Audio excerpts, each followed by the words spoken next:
merci à tous ceux qui ont eu la motivation de se reconnecter sur nos liens. L'objectif de ce webinaire, c'est de présenter, quelques techniques, quelques outils pour, créer et entretenir un mapping client. Le sujet peut être assez vaste, mais je vais essayer de le traiter en à peu près 20-30 minutes et après on interagira sur, des questions-réponses selon vos questions. Je vais commencer par me présenter. L'image n'est pas passée, mais voilà, je suis consultant, commercial, et je travaille au sein de Imago, pour ceux qui connaissent Imago. Donc on aide les entreprises à se développer et à accélérer leur business développement, leur développement commercial de manière générale, que ce soit au niveau commercial et marketing. Et on travaille avec tout type d'entreprises, que ce soit des startups, PME, entreprises en création, grands groupes, ETI. Au niveau du sujet, on va découper ça en 3 parties. Une première partie justement sur comment mieux connaître son client ou son futur partenaire qui va être la cible. Ensuite, comment identifier le ou les bons interlocuteurs et comment entretenir son réseau. N'hésitez pas à poser aussi des questions au fur et à mesure, comme ça je les verrai à la fin pour rien. Première partie, donc sur la partie de connaître son client, c'est extrêmement important quand vous voulez créer un mapping client, justement de bien le connaître, que ce soit sur le niveau de sa structure, son fonctionnement. Et je vais aussi parler pendant la session de pas mal d'outils. Donc je les ai répertoriés ici, on va faire un rapide tour comme ça, j'aurai pas forcément besoin de me répéter, on pourra revenir dessus si vous voulez après.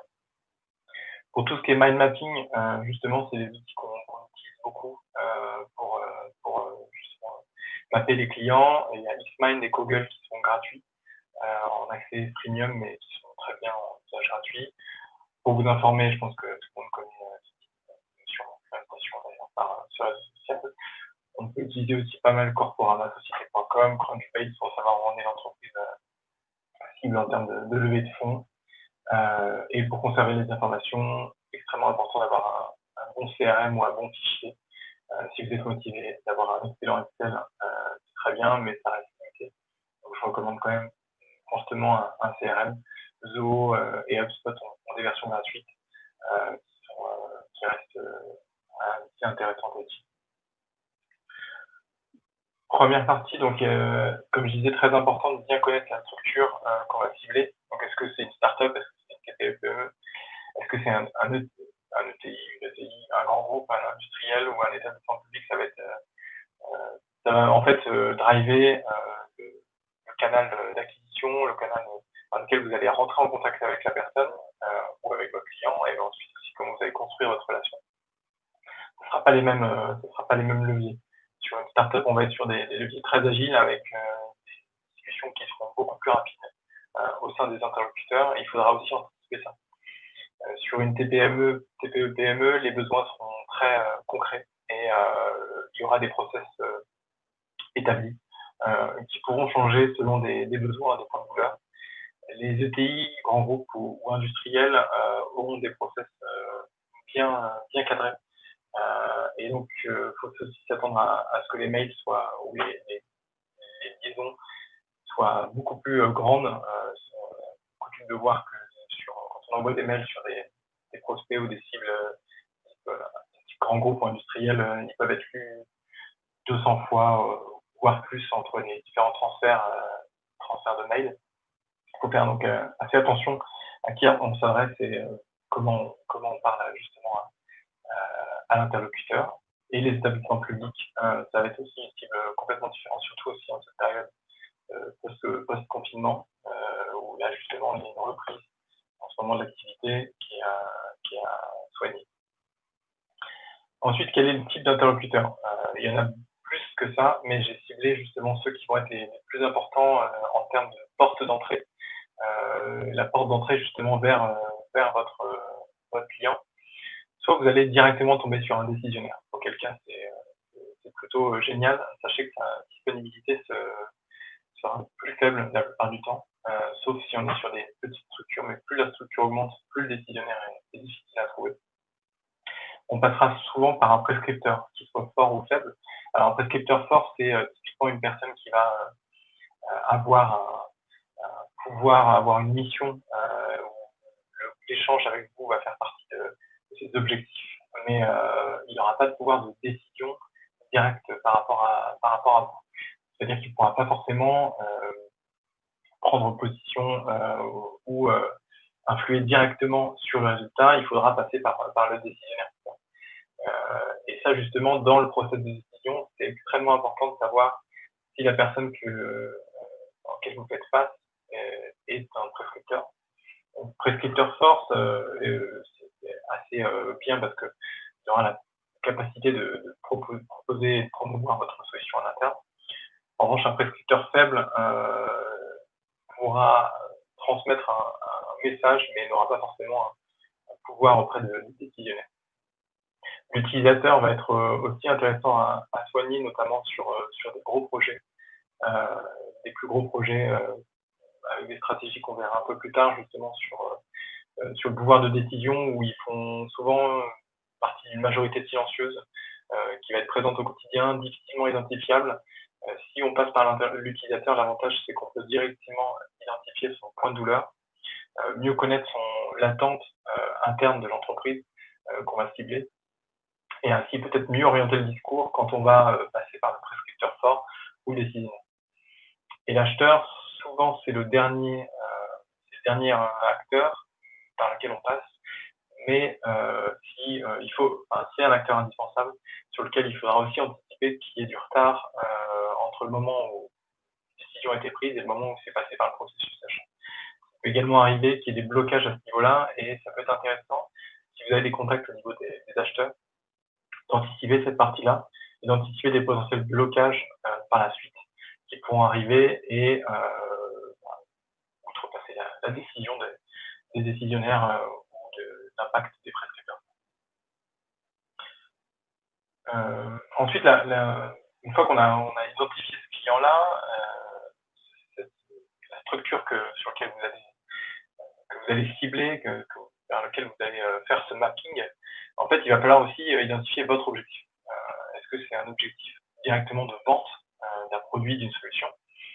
Auquel cas, le process sera différent au niveau des personnes, du chemin que vous allez parcourir au niveau du client. Est-ce que ça va être de générer un partenariat?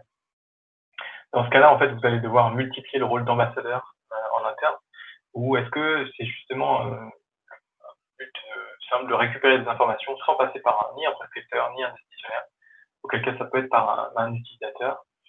Et ça, en fait, tous ces éléments-là que j'ai répétés précédemment vont être à indiquer dans généralement une mind map ou un CRM.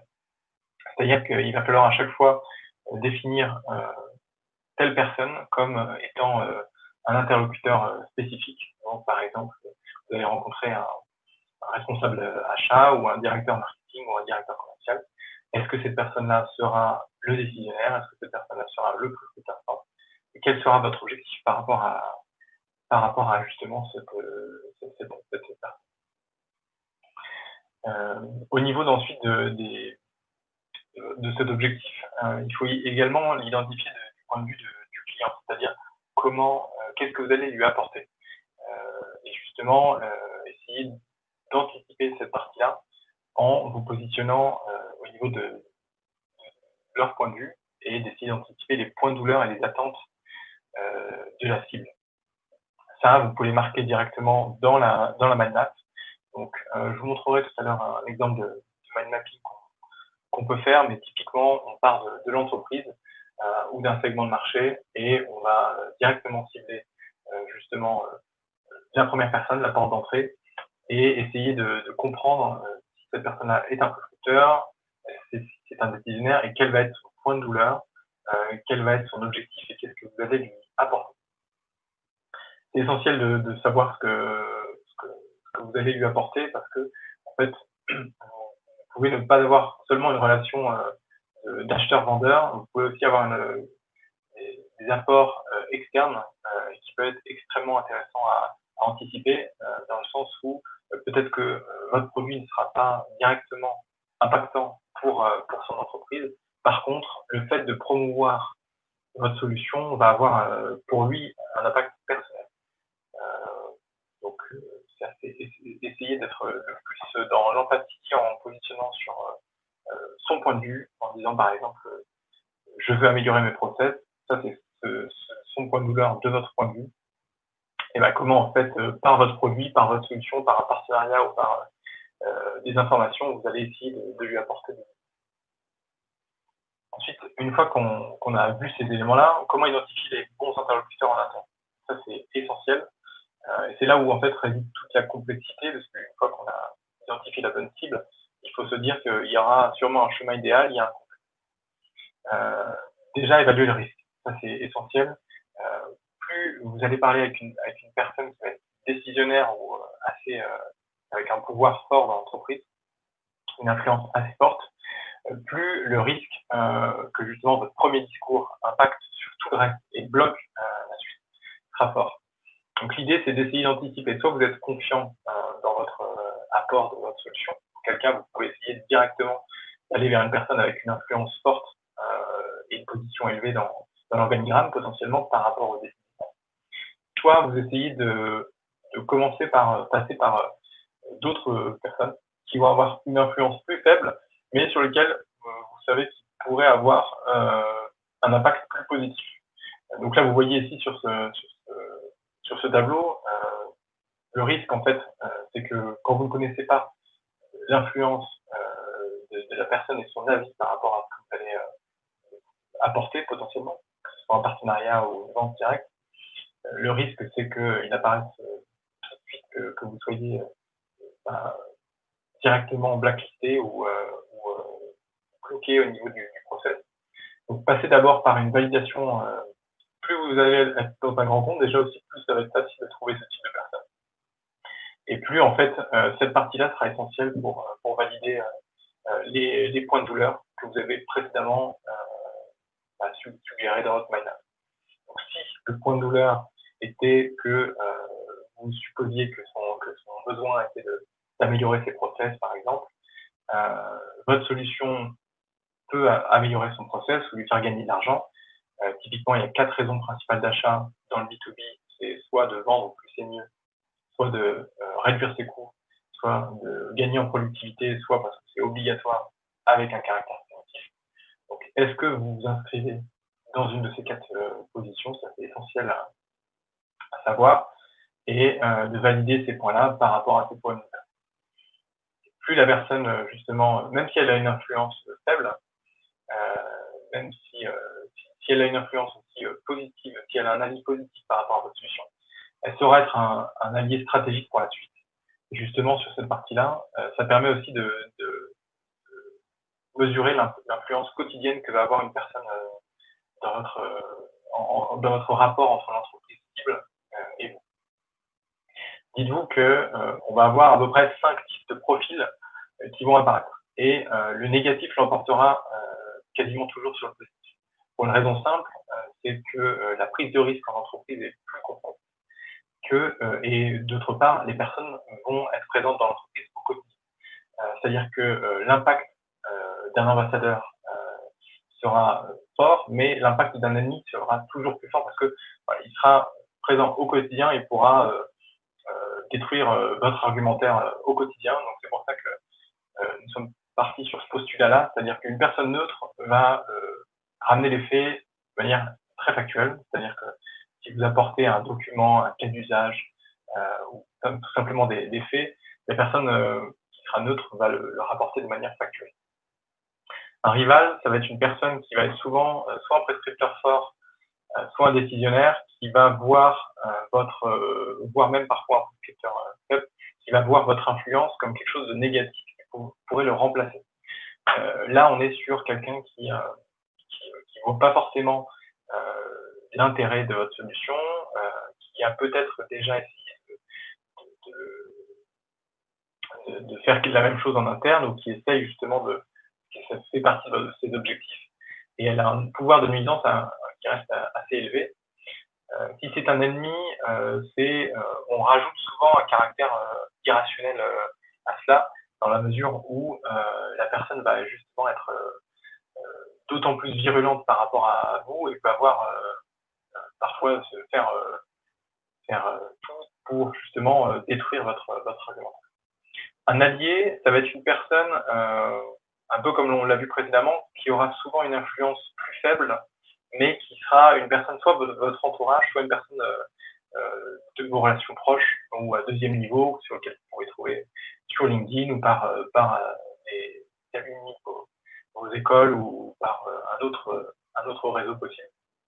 C'est une personne sur laquelle l'impact de votre solution, de ce que vous avez proposé, que ce soit un partenariat ou une vente, ne va pas être influé directement sur son quotidien.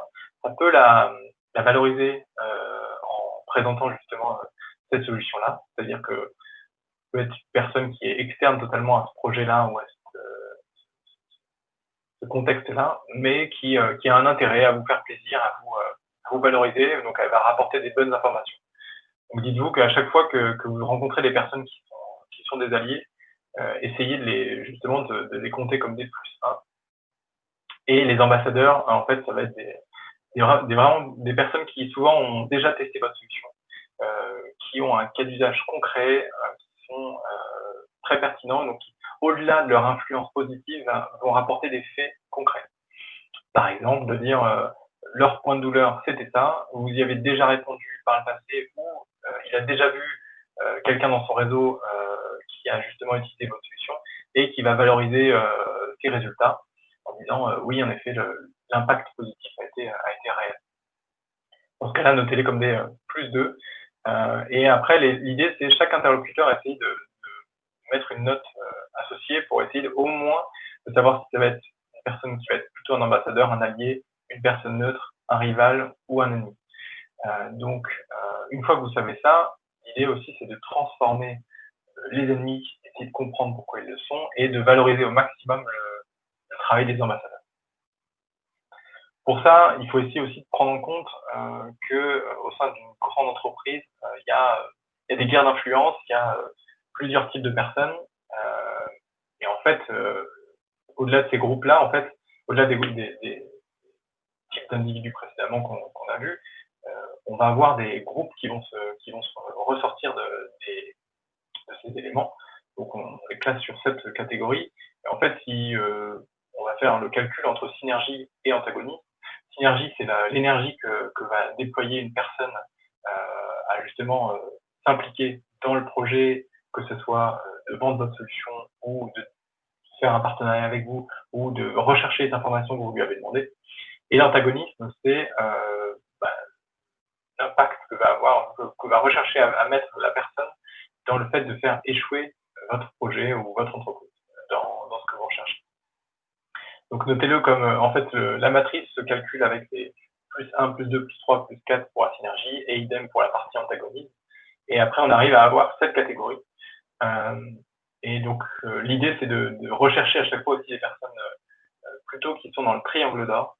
En fait c'est des personnes qui vont être souvent le point de départ idéal car elles ont une synergie forte, elles ont envie de faire valoriser l'entreprise et elles ont un caractère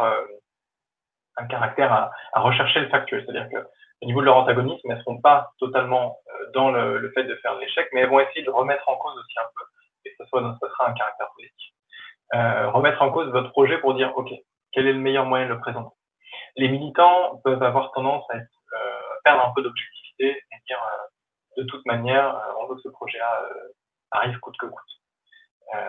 Et parfois peuvent aussi leur voix peut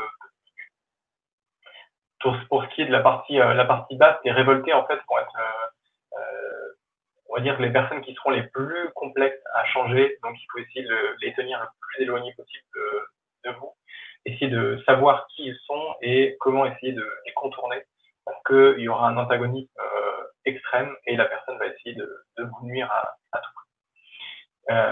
Sur les opposants et les grognons, en fait, ce sont deux catégories qui vont pas chercher à mettre beaucoup d'efforts pour vous aider, mais qui seront plutôt justement dans leur position classique, voire même parfois un peu plus dans l'antagonisme. Et il faut faire attention à essayer de bien comprendre en fait quels sont leurs leviers, leurs freins.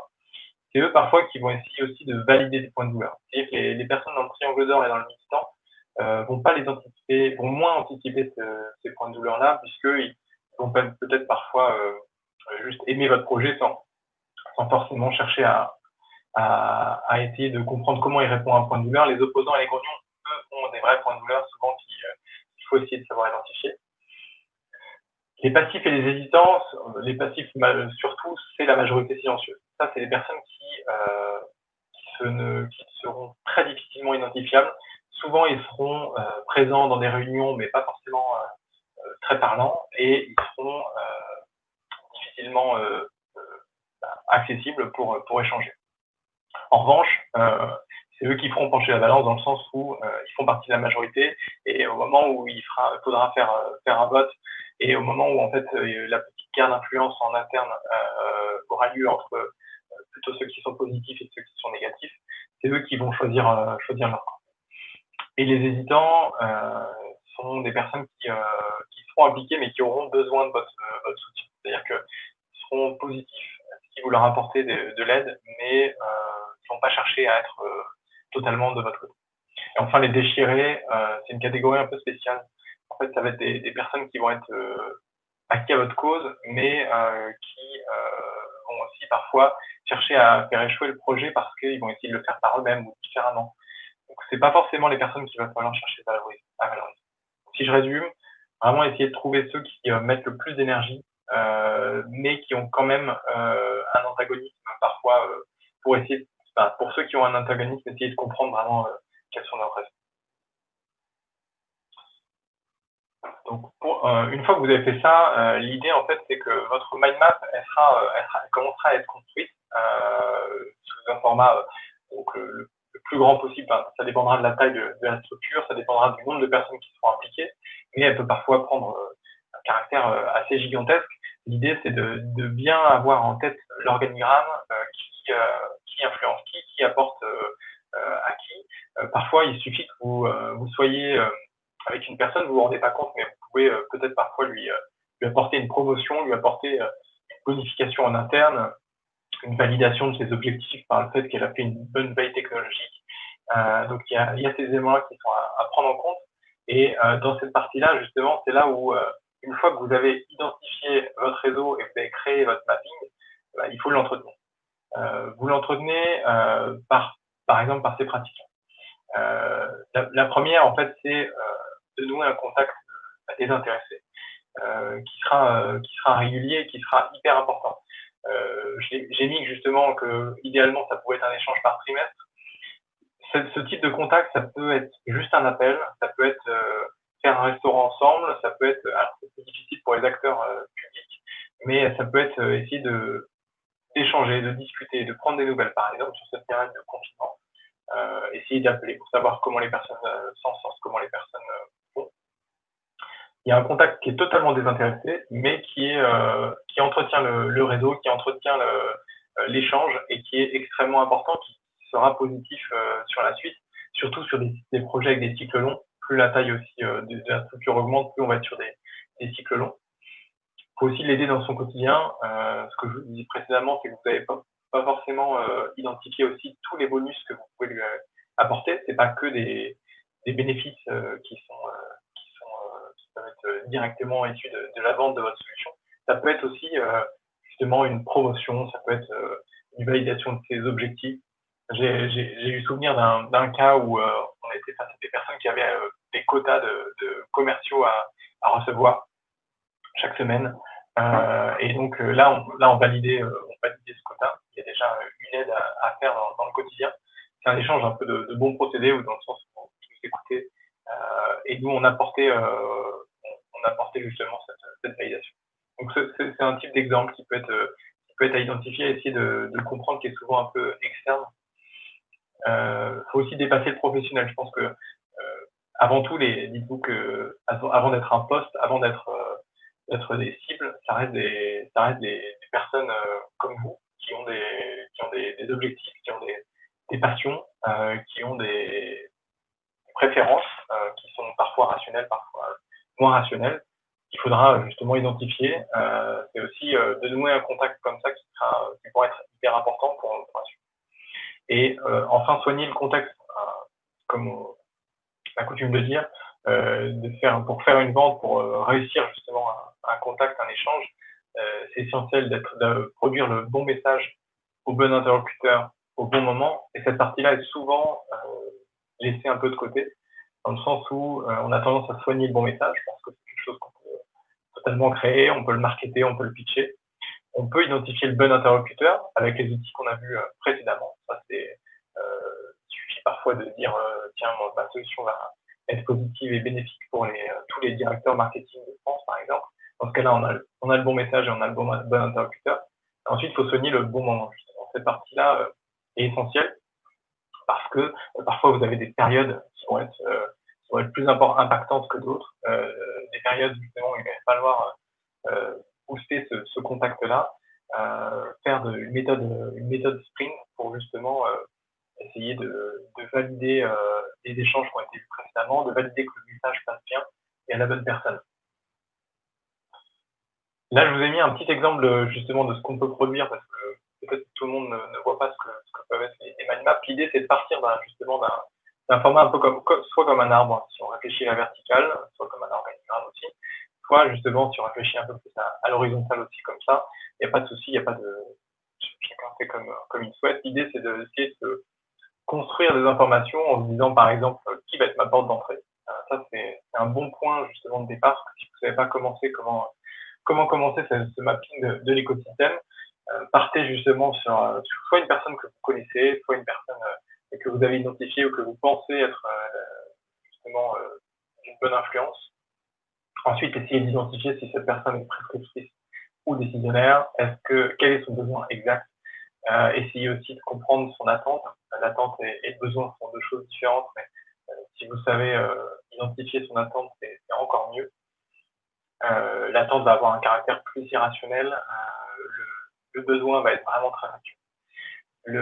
Le point de douleur va être aussi une chose essentielle à essayer de comprendre parce que c'est aussi ça qui va vous permettre de donner des mots-clés et de gagner justement de la vitesse dans le chemin d'accessibilité vers la bonne personne.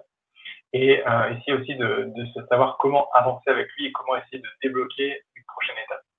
Ne vous contentez pas justement de nouer un contact avec une personne, mais essayez de dire ok, est-ce que cette personne-là est une fin, c'est-à-dire dans ce cas-là, va être le décisionnaire. Si c'est le cas, est-ce que justement je peux préparer aussi des ventes à suivre et comment avancer sur les prochaines étapes.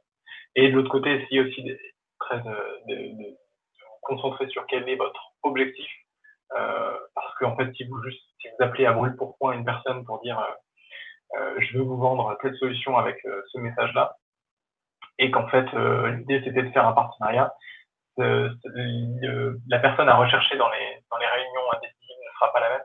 Si vous cherchez un partenariat, l'idée c'est de commencer par essayer de trouver un ambassadeur en interne. Il n'y aura rien de mieux que ce type d'interlocuteur. Essayez de chercher cet ambassadeur-là. Une fois que vous l'avez trouvé, c'est là où vous pourrez justement faire ce partenariat-là. Si vous voulez vendre, il faut essentiellement passer par un décisionnaire. Et ça, dans le mapping, en fait, il sera essentiel de le chercher, ce décisionnaire, et de le trouver et de l'impliquer dans les réunions. On a vu des cas récemment avec des entreprises qu'on a accompagnées où les décisionnaires n'étaient pas présents en réunion d'explication ou de présentation de la solution. Les ventes étaient nulles sur ces cas-là, ou quasi nulles, parce qu'en fait, quand le prescripteur sort, allez voir le décisionnaire reprenait la main en disant j'ai pas été mandaté, on m'a pas présenté la solution, je ne sais pas ce que c'est, j'ai pas forcément envie d'aller. Et si vous voulez juste récupérer une information, passez par un allié. Vous n'avez pas forcément besoin d'aller chercher exactement la bonne personne, c'est souvent mieux de passer par des chemins détournés. D'une part, ça ne vous grillera pas si après vous voulez justement faire un partenariat, et au moins vous pourrez trouver déjà un premier allié qui va vous aiguiller, qui va vous aider dans ce mapping de l'écosystème. Et une fois que donc ça, vous avez fait ce point de départ-là, après vous construisez l'organigramme, donc de préférence qu'il soit sur le CRM et en mind map. Si vous pouvez avoir aussi les liens des réseaux sociaux pour avoir les photos des personnes, les cas d'usage concret, c'est imaginez vous êtes en train d'échanger avec un client ou une cible, vous allez sur un salon, tech ou un autre. Vous avez déjà mappé votre écosystème, vous saurez à qui vous allez parler, à quel moment, quel message lui adresser et comment avancer avec cette personne. Voilà, on a fait le tour de ce court webinaire. L'idée, c'était d'être assez concis pour l'instant, pour laisser la place à des questions. Normalement, vous pouvez poser les questions directement dans cette partie-là ou sur le chat si ça ne fonctionne pas, et j'y répondrai. On a près 30 minutes